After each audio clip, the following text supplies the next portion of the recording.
Share বাজার ও bank খাতের কেলেঙ্কারি এবং কারসাজির কথা বললেই যে নামটি সবার মনের পর্দায় ভেসে ওঠে তিনি সালমান এফ রহমান। ১৯৯৩ সাল থেকে ৩১ বছরে শেয়ার বাজারে এমন কোনো কেলেঙ্কারি নেই যেখানে সালমান এফ রহমানের সম্পৃক্ততা মেলেনি। কারসাজির নিত্য নতুন পদ্ধতি আবিষ্কার করেন তিনি।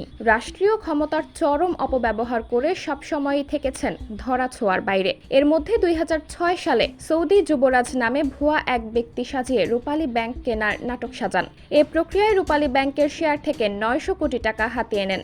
গত ৩ বছরে শেয়ার বাজার থেকে দৃশ্যমান ৬,৬০০ কোটি টাকা নিয়েছেন তিনি। এর মধ্যে বেক্সিমকো সুকুক বন্ড ৩,০০০ কোটি, আইএফআইসি আমার বন্ড ১,০০০ কোটি এবং বেক্সিমকো জিরো কুপন বন্ড ছেড়ে ২,৬০০ কোটি টাকা নিয়েছেন। তবে অদৃশ্য ও বেনামি মিলিয়ে ৩ বছরেই এই অঙ্ক ২০,০০০ কোটি টাকা ছাড়িয়ে যাবে। ১৯৯৬ সালে শাইনপুকুর সিরামিক ও দোহা সিকিউরিটিজের কেলেঙ্কারিতে জড়ান তিনি।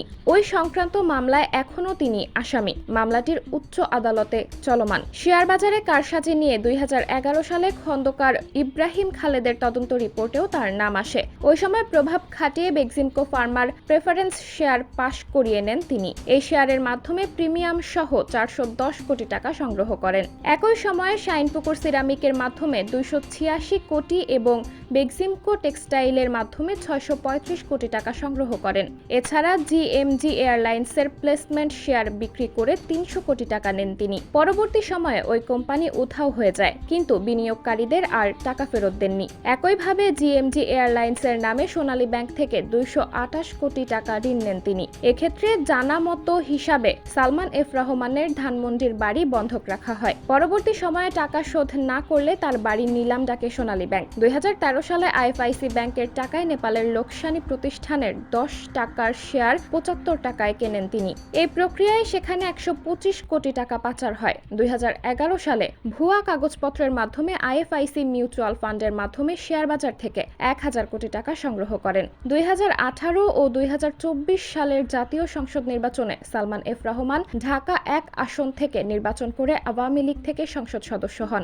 দুই নির্বাচনেই তার ব্যাপক ভোট কারচুপি, কেন্দ্র দখল, সন্ত্রাস, সাংবাদিকদের ওপর হামলা সহ বহুবিধ নরকীয় কর্মকাণ্ডের মাধ্যমে ভোট কেন্দ্র দখল করে সংসদ সদস্য নির্বাচিত হয়েছিলেন। নবাবগঞ্জ দোহার এলাকায় উন্নয়নের নামে সরকারি অর্থ লুটপাট করার অভিযোগও রয়েছে তার বিরুদ্ধে। এছাড়া ব্যাংক দখল, ঋণের নামে ব্যাংকের আমানতকারীদের টাকা লুটপাট, রাজনৈতিক প্রভাব বিস্তার করে ব্যাংক থেকে বেআইনি সুবিধা নেওয়া, দেশ থেকে টাকা পাচার, ব্যাংকের ঋণ পরিশোধ না করে খেলাপি হওয়ার অভিযোগ রয়েছে সালমানের বিরুদ্ধে। শুধু তাই নয়, ১৭ দফা খেলাপি ঋণ নবায়ন করার মতো গুরুতর আর্থিক অনিয়মও করেছেন তিনি। এছাড়া তিনি মন্ত্রিসভার সদস্য না হলেও সরকারের সব পর্যায়ে ছিল তার ব্যাপক প্রভাব। ২০০৯ সালে আওয়ামী লীগ সরকার ক্ষমতায় আসার পর সালমান এফ রহমান আইএফআইসি ব্যাংকের নিয়ন্ত্রণ নেন। ওই সময় থেকে তিনি এখন পর্যন্ত ব্যাংকটির নিয়ন্ত্রণ রেখেছেন।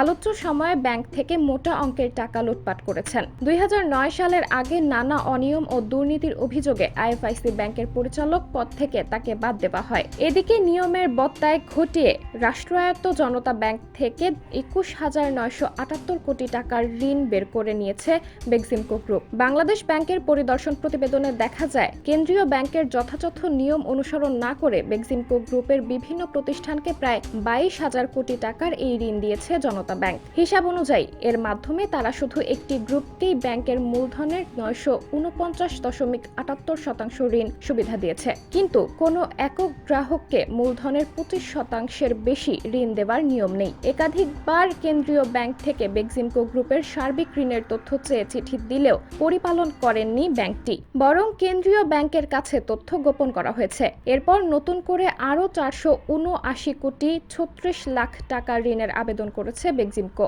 বাংলাদেশ ব্যাংকের পরিদর্শন প্রতিবেদনের তথ্য অনুযায়ী ২৫ জুলাই জনতা ব্যাংকের ৭৭৮তম পর্ষদ সভায় বেক্সিমকো গ্রুপের ২৬টি প্রতিষ্ঠানকে বিশেষ বিবেচনায় উল্লেখিত সুবিধা দেওয়ার সিদ্ধান্ত হয়, কিন্তু কোনো গ্রাহককে বিশেষভাবে একক গ্রাহক ঋণ সীমা এবং ঋণ পুনঃতফসিলের সুবিধা দেওয়ার আগে কেন্দ্রীয় ব্যাংকের অনুমতির বিধান রয়েছে। প্রচলিত নিয়মের ব্যত্যয় ঘটলেও জনতা ব্যাংককে এই ঋণের বিষয়ে অনুমতি দিয়েছে কেন্দ্রীয় ব্যাংক। বিশেষ বিবেচনায় ঋণ পুনর্তফসিল ও একক গ্রাহক ঋণ সীমা অতিক্রমের দায় থেকে জনতা ব্যাংককে মুক্তি দিলেও দুটি শর্ত জুড়ে দিয়েছে কেন্দ্রীয় ব্যাংক। এগুলো হচ্ছে, ব্যাংকে গ্রাহকের মোট ঋণের পরিমাণ আর বাড়ানো যাবে না। 2024 সালের 31 ডিসেম্বরের মধ্যে গ্রাহকের ঋণ সুবিধা 25% সীমার মধ্যে নামিয়ে আনতে হবে। সরকারি খাতের অগ্রণী ব্যাংক থেকে বেক্সিমকো গ্রুপের একটি ঋণ 17 দফা নবায়ন করা হয়েছে। এর আগে সিটি ব্যাংক থেকে বেক্সিমকো গ্রুপের নামে নেওয়া ঋণ খেলাপি হয়েছিল। এবি ব্যাংক থেকে ঋণ খেলাপির দায়ে পরিচালক পদ ছাড়তে হয়েছে বেক্সিমকো গ্রুপকে। সিটি ব্যাংক থেকে রপ্তানির নামে ঋণ নিয়ে জালিয়াতির ঘটনা ধরা পড়েছে।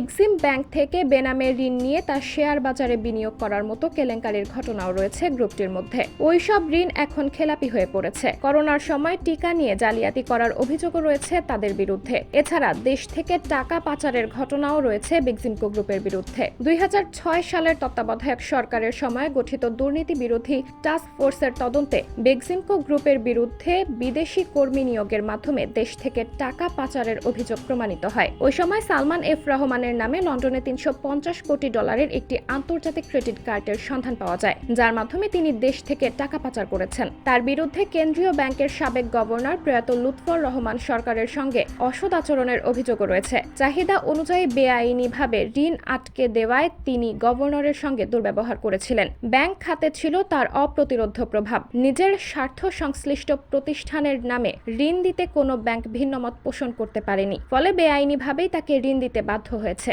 এক্ষেত্রে রাষ্ট্রতন্ত্র তার পক্ষে বেপরোয়াভাবে ব্যবহার হয়েছে। এতে ব্যাংক ঋণের একটি বড় অংশই চলে গেছে তার পকেটে। এর আগে 2007 সালে একটি মামলায়ও তিনি গ্রেফতার হয়েছিলেন। সাবরিনা জলিল, সবার কথা।